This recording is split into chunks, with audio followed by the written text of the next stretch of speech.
जय हिंद आप सभी को। तो चलिए शुरुआत करते हैं। आज के इस क्लास में unique publication Bihar police driver के लिए जो स्पेशल ट्रेड ज्ञान का स्पेशल प्रैक्टिस सेट करवा रहे हैं, इसी का जो है ना आज प्रैक्टिस सेट नंबर 11 देखेंगे। तो ध्यानपूर्वक पूरी क्लास को देखिएगा और अंत तक क्लास को ज़रूर देखिएगा। और आप लोग लास्ट में बता दिए कि आप लोग का 40 में कितना मार्क्स आया। और सभी लोग आप लोग बना लिए होंगे ग्रुप में, का है जो भी बिहार पुलिस ड्राइवर वाले ग्रुप में जुड़े होंगे उसमें जो है ना पहले ही PDF दे दिया जाता है, ताकि आप लोग बना लीजिए और अच्छे से आंसर मिला लीजिए। जब क्लास आता है तो अच्छे से उसको क्लास को देख लीजिए, आपका सारा जो है ना कॉन्सेप्ट क्लियर हो जाएगा। तो चलिए शुरुआत करते हैं प्रैक्टिस सेट नंबर 11। तो देखिए प्रैक्टिस सेट नंबर 11 का पहला क्वेश्चन दिया हुआ है। देखिए इसमें दिया है ना संकेत दिया हुआ है। देखिए एक फिगर दिख रहा होगा आपको, फिगर दे के बताना है कि यार यह संकेत एक लाल रंग के त्रिकोण में एक स्कूल बैग और बच्चे को दर्शाता है, या जो है ना यह क्या चेतावनी देता है। बताइए क्वेश्चन कर रहा है, यह एक फिगर दिया हुआ है, एक संकेत है, एक लाल रंग के त्रिकोण में एक स्कूल बैग और बच्चे को दर्शाता है, यह क्या चेतावनी देता है। बताइए। तो एक का सही उत्तर क्या होगा, तो ऑप्शन नंबर बी होगा। क्या है आगे जो है ना स्कूल है, ठीक है। यह एक चेतावनी संकेत है जो बताता है कि आप एक स्कूल क्षेत्र में प्रवेश कर रहे हैं, ठीक है, इसलिए आप गाड़ी को जो है ना अपने अनुसार रखें, ठीक है। और यह चिन्ह ड्राइवरों को सावधानी से गाड़ी चलाने की चेतावनी देता है, क्योंकि बच्चे सड़क पार करते हैं या अचानक सड़क पर आ सकते हैं, इसलिए आपको सावधानी बरतना जरूरी है। नेक्स्ट है, देखिए यहाँ पे फिगर दिया, वहाँ पे देखिए पेट्रोल पंप है। देखिए ऐसे ही दिख रहा है पेट्रोल पंप। तो कह रहा है यह संकेत एक नीले आयत पर एक पेट्रोल पंप का निशान दर्शाता है, यह क्या इंगित करता है। बताइए। क्वेश्चन कर रहा है यह संकेत एक नीले आयत पर एक पेट्रोल पंप का निशान दर्शाता है, यह क्या इंगित करता है। तो 2 का सही उत्तर क्या होगा, तो ऑप्शन नंबर क्या होगा, 2 का सही उत्तर होगा ऑप्शन नंबर क्या हो जाएगा, तो सी होगा। आगे जो है ना पेट्रोल पंप है, क्या है, तो आगे एक पेट्रोल पंप है, ठीक है। यह जो है ना एक सूचनात्मक संकेत होता है जो ड्राइवरों को बताता है कि आगे एक पेट्रोल या गैस स्टेशन है। चलिए आगे देखिए। नेक्स्ट क्वेश्चन नंबर 3 पे क्वेश्चन नंबर 3 कह रहा है कि मोटर वाहन अधिनियम की धारा 194 की ई किस प्रकार के अपराध से संबंधित है। क्वेश्चन कह रहा है कि मोटर वाहन अधिनियम की धारा 194 की ई किस प्रकार के अपराध से संबंधित है। बताइए। तो 3 का सही उत्तर होगा ऑप्शन नंबर सी, एम्बुलेंस या फायर ब्रिगेड को जो है ना रास्ता ना देना। तो कह रहा है कि मोटर वाहन अधिनियम की धारा 194 की ई किस प्रकार के अपराध से संबंधित है, तो एम्बुलेंस या फायर ब्रिगेड को रास्ता ना देना। नेक्स्ट है क्वेश्चन नंबर 4 कह रहा है कि वाहन में ABS, कह रहा है कि वाहन में ABS तकनीक का पूर्ण रूप मतलब फुल फॉर्म जो है ना क्या होता है। बताइए। कह रहा है कि वाहन में ABS तकनीक का पूर्ण रूप क्या होता है। तो 4 का सही उत्तर होगा option number C, anti lock braking system होता है। क्या होता है, एंटी लॉक ब्रेकिंग सिस्टम होता है। चलिए आगे देखिए। कह रहा है कि यदि कोई वाहन चालक यातायात पुलिस के इशारे की अवहेलना करता है तो उस पर कितना जुर्माना लग सकता है। बताइए। क्वेश्चन कर रहा है कि यदि कोई वाहन चालक यातायात पुलिस के इशारे की अवहेलना करता है तो उस पर कितना जुर्माना लग सकता है। बताइए। तो 5 का सही उत्तर होगा ऑप्शन नंबर बी, 2000 रुपये का जो है जुर्माना लग सकता है। तो याद रखिए कि यातायात नियंत्रण के लिए पुलिस द्वारा दिए गए इशारों का पालन करना अनिवार्य होता है और मोटर वाहन अधिनियम की धारा 119 के अनुसार उल्लंघन पर 2000 रुपये का जुर्माना है। नेक्स्ट है ये करा कि जब वाहन में अधिक लोड किया जाता है तो यह किस प्रकार की समस्या उत्पन्न करता है। बताइए। क्वेश्चन कर रहा है कि जब वाहन में अधिक लोड किया जाता है तो यह किस प्रकार की समस्या उत्पन्न करता है। तो 6 का जो है सही उत्तर क्या होगा, तो ऑप्शन नंबर डी। ये जो है ना केवल टायर फट सकता है और केवल ब्रेक फेल हो सकता है और वाहन के नियंत्रण में जो है ना कठिनाई आती है, ये सारे प्रक्रिया होगा, ठीक है। चलिए आगे देखिए। नेक्स्ट है ये करा कि P चिन्ह वाला नीला बोर्ड क्या दर्शाता है। P चिन्ह वाला नीला बोर्ड क्या दर्शाता है। बताइए। तो 7 का सही उत्तर क्या होगा, तो ऑप्शन नंबर ई, पार्किंग क्षेत्र को जो है दर्शाता है। तो नीले रंग के संकेत मार्गदर्शक चिन्ह होते हैं और P चिन्ह पार्किंग क्षेत्र को दर्शाता है। नेक्स्ट है करें, दोपहिया वाहन के लिए हेलमेट पहनना अनिवार्य है, यह प्रावधान किस धारा के अंतर्गत है। दोपहिया वाहन के लिए हेलमेट पहनना अनिवार्य है, यह प्रावधान किस धारा के अंतर्गत है। तो 8 का सही उत्तर क्या होगा, तो ऑप्शन नंबर 1, धारा 129 के अंतर्गत है। तो याद रखिए मोटर वाहन अधिनियम की धारा 129 हेलमेट को लेकर यह निर्देश देती है और दोपहिया वाहन चालक और पीछे बैठने वाले दोनों के लिए क्या हेलमेट पहनना अनिवार्य होता है और इसका उल्लंघन करने पर 1000 रुपये का जुर्माना एवं लाइसेंस निलंबन का कारण बन सकता है। नेक्स्ट है करा कि अगर किसी चालक के पास वैध ड्राइविंग लाइसेंस नहीं है तो उसे कितने तक जुर्माना हो सकता है। बताइए। क्वेश्चन कर रहा है कि अगर किसी चालक के पास वैध ड्राइविंग लाइसेंस नहीं है तो उसे कितने तक जुर्माना हो सकता है। बताइए क्या होगा। तो 9 का सही उत्तर क्या होगा, तो ऑप्शन नंबर हो जाएगा डी, 10 रुपये का जो है जुर्माना हो सकता है। तो याद रखिए कि बिना वैध ड्राइविंग लाइसेंस वाहन चलाना कानूनन अपराध है और धारा 181 के अंतर्गत जो है ना यह उल्लंघन में आता है और अधिनियम 2019 में इसका दंड जो है 10,000 रुपये तक निर्धारित किया गया है। नेक्स्ट है ये करें कि वाहन में लगे बैटरी का मुख्य कार्य क्या होता है। बताइए। वाहन में लगे बैटरी का जो मुख्य कार्य होता है क्या होता है। तो 10 का सही उत्तर होगा option number C, electrical system को जो है ना शक्ति देना। क्या करना, इलेक्ट्रिकल सिस्टम को क्या करना, तो शक्ति देना। ठीक है, चलिए आगे देखिए। नेक्स्ट क्वेश्चन पे आइए, करा नो हॉर्न चिन्ह कहाँ लगाया जाता है, बताइए। नो हॉर्न चिन्ह कहाँ लगाया जाता है, बताइए। तो 11 का सही उत्तर होगा ऑप्शन नंबर बी, स्कूल अस्पताल क्षेत्र में किस मतलब समीप जो है ना लगाया जाता है। तो नो हॉर्न साइन का उद्देश्य ध्वनि प्रदूषण रोकना होता है और यह आमतौर पर स्कूल, अस्पताल, धार्मिक स्थलों के पास लगाया जाता है और यह नीला या सफ़ेद बोर्ड पर होता है जिसमें हॉर्न या क्रॉस चिन्ह होता है। नेक्स्ट है क्वेश्चन नंबर 12 करा, यदि वाहन का साइलेंसर खराब है तो इससे क्या समस्या उत्पन्न हो सकती है, बताइए। करा यदि वाहन का साइलेंसर खराब है तो इससे क्या समस्या उत्पन्न हो सकती है, बताइए। तो 12 का सही उत्तर होगा ऑप्शन नंबर डी सभी होगा। क्या क्या समस्या होगा, अत्यधिक ध्वनि प्रदूषण होगा, ईंधन की खपत बढ़ेगी और इंजन को जो है ना क्षति होगा, ये सारे प्रक्रिया होगा। नेक्स्ट है ये करें कि इनमें से कौन सा चिन्ह अनिवार्य मतलब मैंडेटरी संकेत है, बताइए। करें में से कौन सा चिन्ह अनिवार्य मतलब मैंडेटरी संकेत है, बताइए। तो 13 का सही उत्तर क्या होगा, तो ऑप्शन नंबर जो है ना क्या हो जाएगा, तो ए होगा। क्या होगा, स्टॉप। क्या है, स्टॉप जो है ना अनिवार्य है, तो स्टॉप एक अनिवार्य संकेत है जिसे सभी चालकों को मानना होता है। नेक्स्ट है करें कि लेफ्ट हैंड कर्व का संकेत किस रंग और आकार का होता है, बताइए। लेफ्ट हैंड कर्व का संकेत किस रंग और आकार का होता है। तो 14 का सही उत्तर होगा ऑप्शन नंबर बी, लाल त्रिकोण। क्या होता है, लाल त्रिकोण होता है। तो याद रखिएगा कि चेतावनी संकेतों में त्रिकोण का प्रयोग किया जाता है और लेफ्ट हैंड कर्व का चिन्ह वाहन चालकों को मुड़ने के लिए पहले जो है ना सचेत करता है और यह सुरक्षा हेतु लगाया जाता है, विशेषकर घाटी क्षेत्र में। नेक्स्ट है ये करा कि अगर गाड़ी का रेडिएटर लीक कर रहा है तो क्या हो सकता है, बताइए। करा अगर गाड़ी का रेडिएटर लीक कर रहा है तो क्या हो सकता है। तो 15 का सही उत्तर होगा ऑप्शन नंबर 1, इंजन ज़्यादा जो है ना गर्म हो सकता है। तो रेडिएटर जो है ना, रेडिएटर का कार्य इंजन को ठंडा रखना होता है। लीक होने पर कूलेंट कम हो जाता है जिससे इंजन क्या होता है, तो गर्म हो जाता है। ठीक है, इससे इंजन फटने या सीज होने की संभावना बढ़ जाती है। नेक्स्ट है क्वेश्चन नंबर 16 का है कि वाहनों में अधिकतर कौन सी प्रकार की बैटरी होती है, बताइए। वाहनों में अधिकतर कौन सी प्रकार की बैटरी होती है।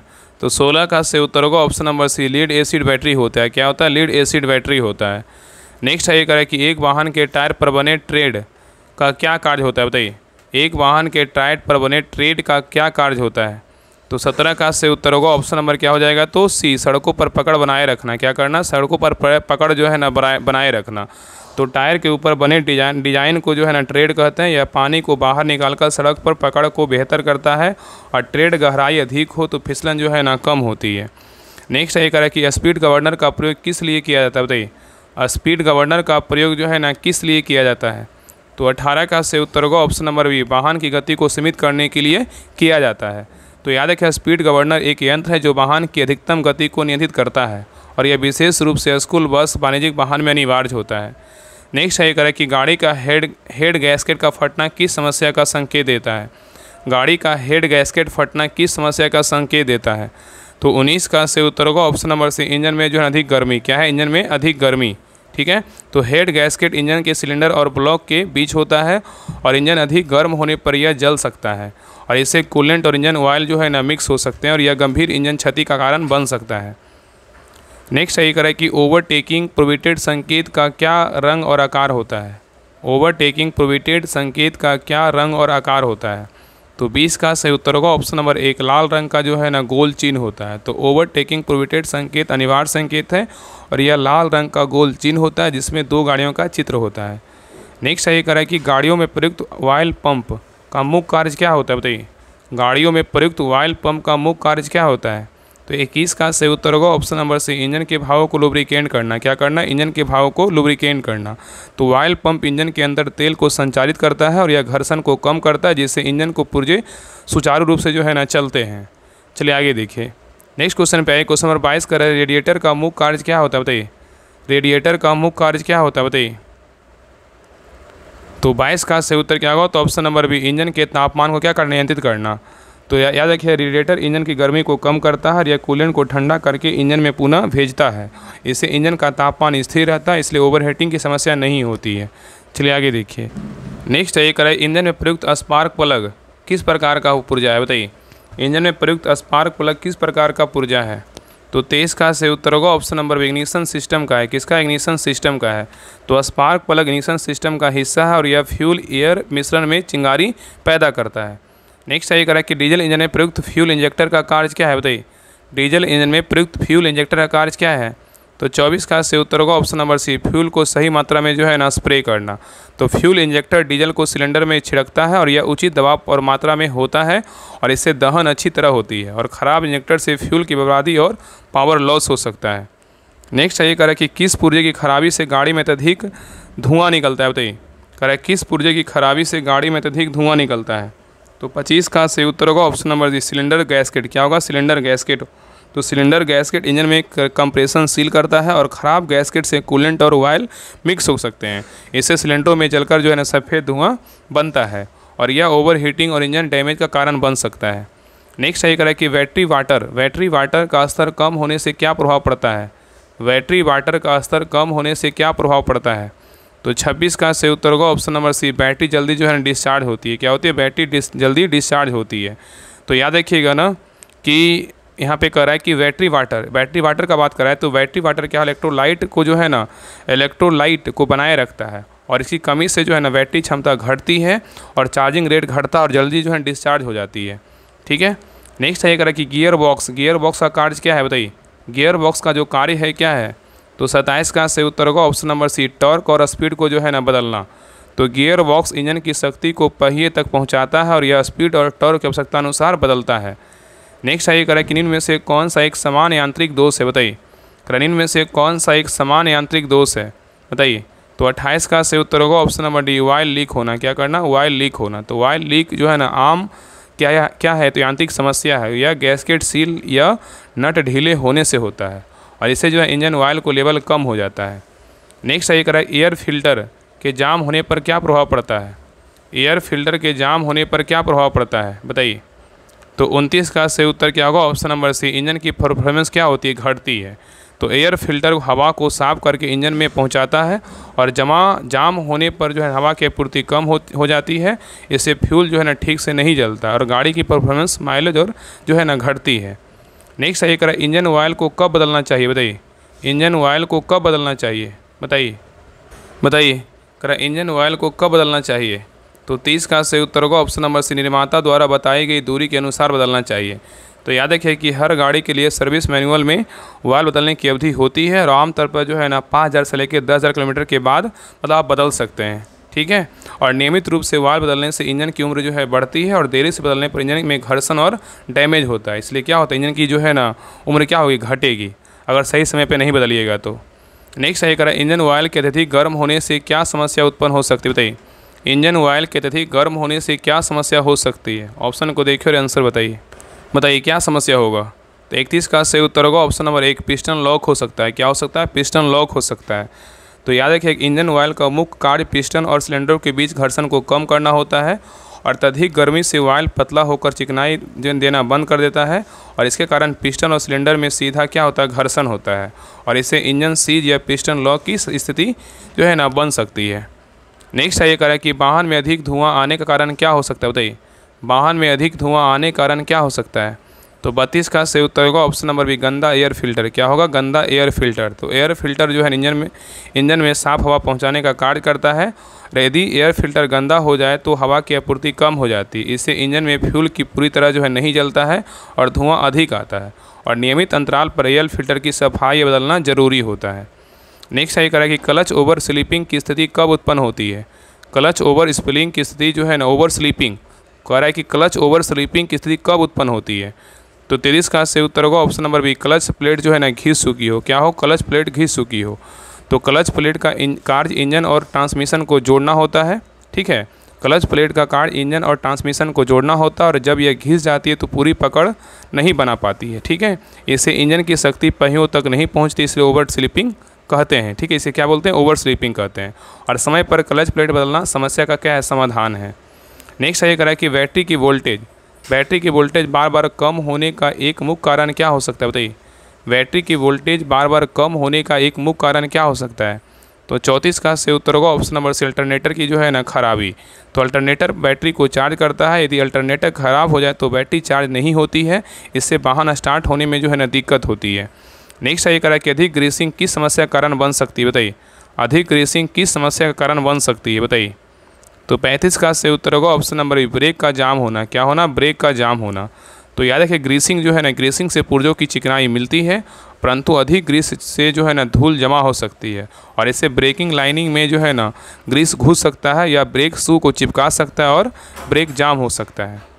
नेक्स्ट ये करा कि वाहन में रेडिएटर का काम क्या होता है, बताइए। वाहन में रेडिएटर का काम क्या होता है? तो 36 का सही उत्तर होगा ऑप्शन नंबर से, इंजन को जो है ना ठंडा रखना। क्या रखना है? इंजन को ठंडा रखना। तो रेडिएटर इंजन को गर्मी को कम करने के लिए उपयोग होता है। याद रखिए रेडिएटर जो होता है ना, इंजन की गर्मी को कम करने के लिए उपयोग होता है या कूलेंट द्वारा गर्मी सोख कर वातावरण में छोड़ता है और रेडिएटर बंद होने या लीकेज से इंजन गर्म हो सकता है। नेक्स्ट ये करा कि टायर में कम हवा रहने से क्या प्रभाव पड़ता है, बताइए। टायर में कम हवा रहने से क्या प्रभाव पड़ता है? तो 37 का सही उत्तर होगा ऑप्शन नंबर सी, माइलेज जो है ना घटता है। क्या होता है? माइलेज घटता है। तो कम हवा से टायर और सड़क के बीच अधिक घर्षण होता है, इससे इंजन को ज़्यादा शक्ति लगती है और नतीजन क्या होता है? वाहन का माइलेज जो है ना घट जाता है और टायर की उम्र भी कम हो जाती है। नेक्स्ट ये करा कि डीजल इंजन में ब्लैक स्मोक आने का कारण क्या हो सकता है, बताइए। डीजल इंजन में ब्लैक स्मोक आने का कारण क्या हो सकता है? तो 38 का सही उत्तर होगा ऑप्शन नंबर बी, खराब फ्यूल इंजेक्टर। क्या है? तो खराब फ्यूल इंजेक्टर है। तो याद रखिए कि फ्यूल इंजेक्टर का कार्य ईंधन को सही मात्रा में इंजेक्ट करना होता है। यदि यह खराब हो जाए तो ईंधन जो है जला रह जाता है, इससे इंजन में काला धुआं निकलता है। नेक्स्ट आइए कराए क्वेश्चन नंबर 40 कराए कि अगर वाहन का स्टीयरिंग जाम हो रहा है तो प्राथमिक कारण क्या हो सकता है? कराए अगर वाहन का स्टीयरिंग जाम हो जाए तो प्राथमिक कारण क्या हो सकता है? तो 39 का सही उत्तर होगा option number B, power steering जो है ना फ्यूल की कमी। तो पावर स्टीयरिंग फ्यूल स्टीयरिंग को घुमाने में आसानी प्रदान करता है। अगर इसका स्तर कम हो जाए तो स्टीयरिंग जो है ना भारी लगता है, इससे वाहन मोड़ना कठिन हो जाता है। इसलिए समय समय पर पावर स्टीयरिंग फ्यूल चेक करना ज़रूरी होता है। चलिए आगे देखिए, लास्ट क्वेश्चन है करा कि वाहन के अधिक कंपन मतलब वाइब्रेशन, वाहन के अधिक कंपन मतलब वाइब्रेशन का एक संभावित कारण क्या हो सकता है? करा वाहन के अधिक कंपन मतलब वाइब्रेशन का एक संभावित कारण क्या हो सकता है? तो 40 का सही उत्तर होगा option number C, wheel balancing की जो है ना कमी। तो व्हील बैलेंसिंग से वाहन के टायर और पहियों का संतुलन सही रहता है और असंतुलन होने पर उच्च गति का पर जो है ना कंपन उत्पन्न करते हैं। इससे हैंडलिंग से परेशानी होती है और टायर जल्दी घिसते हैं। ठीक है, तो ये रहा ट्रेड ज्ञान का प्रैक्टिस सेट नंबर 11 रहा। आप लोग क्लास कैसा लगा आप लोग कमेंट सेक्शन में जरूर बताइएगा और आप लोग अपना स्कोर बताइएगा कि आप लोग का 40 में कितना मार्क्स आया और सभी लोग क्लास को शेयर कीजिएगा और लाइक ज़रूर करके जाइएगा। और देखिए इस प्रकार जो है ना डिटेल PDF रहता है, तो आपको इस प्रकार डिटेल के साथ आपको ग्रुप में प्रोवाइड करवाया जा रहा है और ये PDF जो है ना आपको पहले ही ग्रुप में दिया जाता है ताकि आप सभी लोग बना लीजिए। जब क्लास आए तो क्लास को अच्छे से देख लीजिए और जो भी क्वेश्चन गलत होता है गलत क्वेश्चन होने के बाद क्या कीजिए, उसका PDF निकालिए सोल्यूशन के साथ, उसको पढ़िए कि हाँ मेरा कौन सा क्वेश्चन गलत हुआ, ताकि आगे जो क्वेश्चन आए ना फिर आपका गलत नहीं हो, ऐसा मन में जो है ना बैठा लीजिए। बाकी क्लास को जितना हो सके उतना बार देखिए और बाकी जितने लोग Bihar police driver practice set homework नहीं ज्वाइन किए सभी लोग ज्वाइन कर लीजिए। देखिए इसमें जो है ना चौधरी सर के जो है बुक में इससे जो है ना आपका होमवर्क चल रहा है, डेली आपका थ्योरी वाइज सेक्शन चल रहा है, डेली पेज बाई पेज आपका 2 से 3 पेज होमवर्क मिलता है, उसको पढ़ना है। बाकी ये जो बुक है ना पूरी तरीके से खत्म हो चुका है और अभी यूनिक का भी जो है ना खत्म हो चुका है। दोनों बुक आपको PDF आपको इस ग्रुप में मिल जाएगा, सोल्यूशन के साथ मिल जाएगा। और आगे जो है आपका किरण पब्लिकेशन का स्टार्ट होने वाला, इसका फिर बाद में साथ में आपका चलेगा, अरिहंत का चलेगा साथ में। बाकी ट्रेड ज्ञान का चल ही रहा है। बाकी जैसे ही बुक खत्म होगा उसके बाद जो है ना आपका राजस्थान का जो ई बुक है बहुत इंपॉर्टेंट एक, अगर सोचिए अगर ये दोनों बुक अगर अच्छे से आप पढ़ लीजिएगा ना, अच्छे से अगर कर लीजिएगा, क्लास वगैरह से कर लीजिएगा, क्लास इसका हम करवाएंगे, इसमें पीस जो है ना प्रैक्टिस सेट दिया इसका भी करवाएंगे और आगे अच्छे से ये दोनों बुक को कंप्लीट कर लीजिएगा तो आपका 40 जो ट्रेड पूछेगा ना क्वेश्चन उसमें आपका 35 प्लस सही होगा। बस जितना बताया जाता है उतना अच्छे से कीजिए। बाकी जो भी आगे प्रैक्टिस सेट आएगा आपको इंपॉर्टेंट प्रैक्टिस सेट करवाया जाएगा। यूथ पब्लिकेशन का भी प्रैक्टिस सेट आ रहा है तो उसको भी करवाएंगे। तो सभी लोग जो है ना इस ग्रुप को ज्वाइन कर लीजिए। इस ग्रुप में ज्वाइन करने के लिए आपको क्या करना पड़ेगा, 99 पर पेमेंट करना पड़ेगा। और देखिए फ़ोन पे नंबर है 7549392490। इस नंबर पर पेमेंट करके आप जो है ना यही नंबर क्या है तो व्हाट्सएप नंबर, इसी नंबर पर आप स्क्रीनशॉट भेज दीजिएगा। आपको इस ग्रुप का लिंक आपको 10 मिनट के अंदर आपको मिल जाएगा। अगर कुछ पूछना हो तो आप इस नंबर पर जो है ना कॉल भी कर सकते हैं, इस नंबर पे कॉल करके आप बात भी कर सकते हैं। बाकी जिनको ज्वाइन करना है सभी लोग जल्दी से ज्वाइन ही कर लीजिए क्योंकि आप होमवर्क कंप्लीट कीजिए और जो दो बुक खत्म हो गया ना उसका आपको PDF आप वहाँ पे आपको सारा मिल जाएगा। तो सभी लोग जरूर ज्वाइन कीजिए। 99 में पेमेंट करके आप इस नंबर पे स्क्रीनशॉट भेज दीजिए। यही नंबर क्या है तो व्हाट्सएप नंबर है। बाकी सारा कुछ देखिए 40 नंबर के लिए special daily target wise homework चल रहा है और मार्केट का सभी महत्वपूर्ण प्रकाशन से प्रैक्टिस सेट करवाया जाएगा। और प्रतिदिन जो है ना 100 क्वेश्चन का प्रैक्टिस सेट मतलब फुल सोल्यूशन के साथ आपको मिलता है, डिटेल के साथ मिलता है। और 100 मतलब 150 जितना हो सके ना आपका इस बुक ये जो बैच का है एक ही बार पेड करना है। ऐसा नहीं कि मंथली बाई मंथली पेड करना है, एक बार पेड कर दिया आराम से एग्जाम तक तैयारी करते जब तक आपका एग्जाम ना हो जाए। और यूट्यूब पे जितने भी क्लास आएगा सभी का पीडीएफ आपको इस ग्रुप में मिलेगा। तो सभी लोग जल्दी से ज्वाइन कर लीजिए। अगर कुछ प्रॉब्लम हो तो आप इस नंबर पे कॉल कर लीजिएगा। बाकी सभी लोग चैनल को सब्सक्राइब कर लीजिएगा और हर ग्रुप में जो है ना क्लास का लिंक ज़रूर शेयर कीजिएगा ताकि उनको एक ऑथेंटिक क्लास मतलब एक जो है ना बहुत इंपॉर्टेंट क्लास उनको मिल सके, ताकि सब लोग को देखिए यूट्यूब पे सर्च करें कि नहीं सबको मिल पाता, लेकिन उनके पास जो है लिंक शेयर कर दिएगा ताकि वो राहुल स्टडी ग्रुप से जुड़ करके जो है ना अपना तैयारी को बेस्ट कर सकते हैं। ठीक है, तो सभी लोग क्लास को लाइक करके जाइएगा। तो मिलते हैं एक नई क्लास में, तब तक के लिए जय हिंद जय भारत।